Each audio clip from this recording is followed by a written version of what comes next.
pretty significant milestone coming up this year with Big Dog. September, I think it is, will be 25 years since Big Dog officially started. Mate, when you reflect on the previous quarter century, do you allow yourself to be nostalgic at all? Yes, I do. I don't do it often enough, I think. Yeah. 25 years is a long time, and we've seen a lot of changes within Big Dog, that's for sure. Even the industry and our category now moving into being the quickest growing category in the industry is just huge. Coming back, if we go back 25 years ago, nobody had ever heard of bath diets or anything like that. So it was nice to know that we were the originals in bringing, well, the original manufacturers into bringing these raw diets into Australia. And of course, the brand has changed a little bit. Yeah. We weren't manufactured under Big Dog as such, but 8 years in we were, and it's just gone from strength to strength. So it's pretty exciting seeing where we are now. It's a pretty bold, but also, I guess, pure vision of, as you said, bringing this bath diet, bone and raw food, or biologically appropriate raw food, to the market, and trying to spread that word and allowing an animal to eat the closest thing to what it would eat if it was in the wild. How did that fire get sparked inside you? I think it was a combination of two things. Obviously, there's a love of animals and pets. The other thing was nutrition. So when it was originally presented to me as an opportunity, and I did my homework on it, and it was a niche, so there wasn't anything like it other than a few books that were written about it, and predominantly Dr. Ian Billinghurst. When I did my research on that, it just made a lot of sense, common sense way of feeding our animals, and unfortunately our animals weren't being fed after I'd read that and thought about it the way they should be, which is how they've evolved to eat. Yeah. You know, their ancestral diets or whatever it may be, their evolutionary diets, and really the opportunity to go and mimic what they're eating out in the wild just made a lot of sense. How many, if you were to put a number on it, you're not going to be able to, but how many dogs and cats do you reckon that you've helped via, you know, the implementation of this diet into the market in 25 years? What do you reckon it is? Well, I have no idea. I absolutely have no idea. But it'd be in the millions. It'd be in the millions, because if we worked around just at simple volumes that we're doing nowadays. So on a weekly basis, we'll put through about 150 tonne of raw diet, and then you break that into an actual meal, and a standard meal for a standard dog, 10 kilo dog, is 250 grams, you know, do the maths there. That's on a weekly basis. Yeah.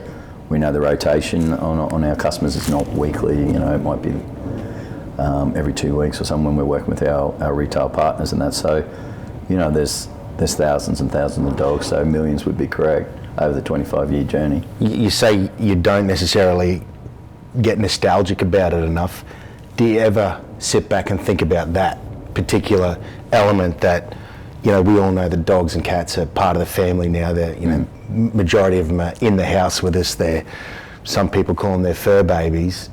But do you ever allow yourself to think back and go, wow, I've influenced that many family members of Australian communities? Yeah, of course, because, you know, we get a lot of great feedback on our products and what we've done, and testimonials is great. So, you know, you get that from time to time, but I think it's just the business, you know, on my mind is just what's next for our business, and how can we continue the vision of creating these diets and getting it out there to as many pet families as possible. What do you, if 25 years ago Chris Essex came up to you right now and started asking you for advice, what would you tell him? I would say, that's a bloody great idea, go and have a crack at it. Yeah. But it's going to be tough along the way. You know, there's a lot of scary days, sleepless nights, a lot of learning. You know, I think in business, there's a lot of people go, you don't want to be first to market. Yeah. We're the first to market, so we took a lot of those hits along the way as well. But there's a wonderful learning experience from it. There were a lot of hits, mate, when you think about it, because you're up against a reasonably big animal in the sense of a established category that were potentially using certain levers in the market and certain studies and research to say that the product that you were passionate about isn't necessarily safe. Yep. So you're dodging grenades from those guys all the time and taking those hits. Yep. I mean, how do you deal with that on a day-to-day basis as well as trying to build a business? Well, just as best you can. And there's some really big brands out there that were really poo-pooing raw feeding. Big brands owned by huge corporations, right? Yeah. Like limitless resources. Well, if we were talking about two of them that own 50% of all global sales, absolutely. Yeah. So they had, we were there, and I really wasn't trying to jump in front of them, to be fair. But they were aware of these sort of diets and that, but they were certainly not saying anything nice about them. And there was professionals in the industry as well that weren't supportive as well. So it was hard. It's hard, and that's our business now, and it'll never change. It's all about education, and still is, even though we're the fastest growing category. As I mentioned before, we've still got a long way for raw diets to be extremely well known out in the diet, and for people and pet parents to be really confident and comfortable to feed. It must be, I don't know what it is for me, it must be frustrating sometimes when you come across highly educated, smart people who potentially have a opposing viewpoint to the fresh and raw diet, and the barriers you've got to break down to actually, I guess, put forward your case and your knowledge and understanding of the category. Do you find that a little bit frustrating from time to time? Oh, it's frustrating, but I find you intelligent. So what did you feed before raw diets? Yeah, exactly. And I did the same. Yeah. I was feeding out of a can until you actually get in and understand and look at it properly. Yeah.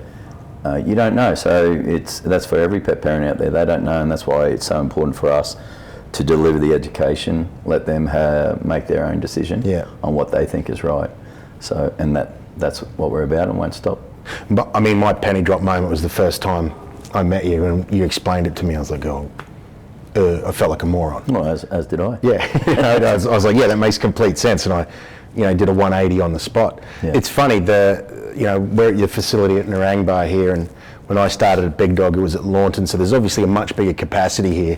So there's a hell of a lot more product getting produced out of here. But from my point of view, it seems like the diets are getting better.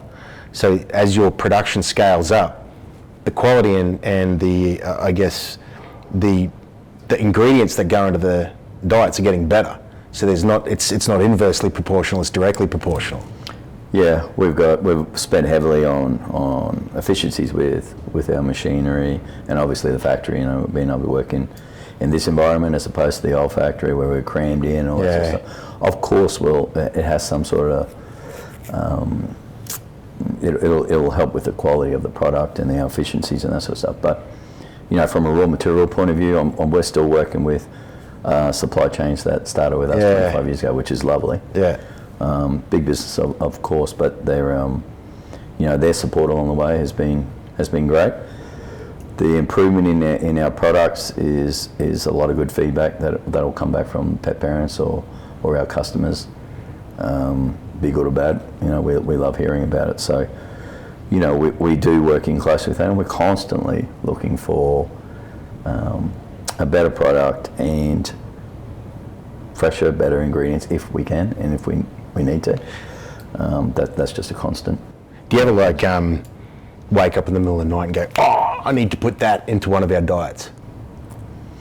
Like, this new, or if you're reading a book, because I know you're always trying to better your knowledge, you're reading a book on that, I need to put that into one of our diets. The answer is yes. Yeah. But never in the middle of the night. I sleep pretty well. That's good that you sleep well. I'm sure you had some sleepless nights back in the early 2000s, mate. Yeah, of course, but those new diet ingredients, well, you mentioned 100%. But you don't want to go change too much either, because we're mimicking a wild dog's diet. Yeah. You know, so that variety that some of these dogs used to have, and it wasn't there, but there is definitely some superfoods that will offer complete nutrition that we can include in our diets. Yeah, and with something like the single protein or the species-specific diets as well, your kangaroo, turkey, and now goat. Yeah. Are you ever looking for novel proteins to say, okay, well maybe I'll put in something different? Yeah, I think there's definitely demand out there in the market. That's for sure. The challenge we do have from time to time is consistency of a raw material. Yeah. So we might think that protein's really good to be SPD or single protein, but we need 10 tonne a week. Can the supply chain give us that 10 tonne a week? Yeah. You know?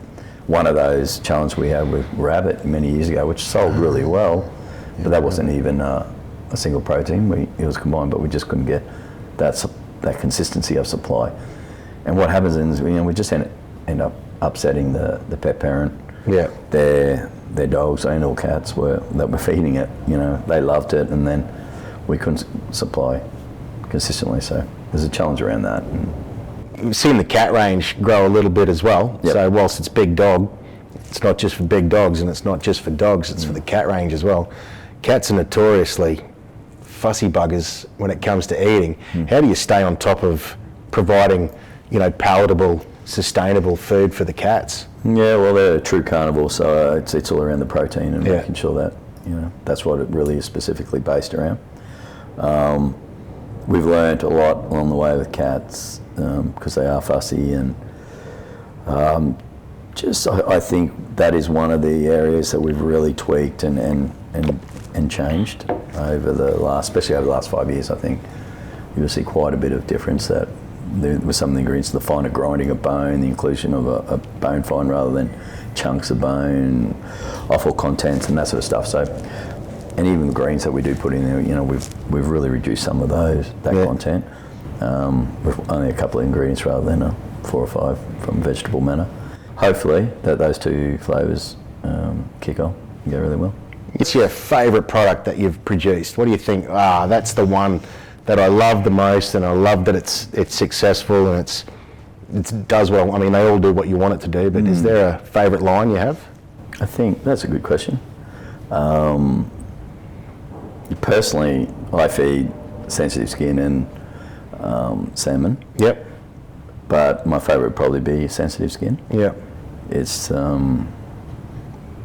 just, the feedback we get from it is really good, and the growth that we get coming from it is great. So, and we know there's a lot of dogs challenged out there with a skin issue. 80% of dogs out there at some stage of their life are going to be challenged with a skin issue. So I think sensitive skin is just a really nice, easy product to feed to your pet and actually see some results.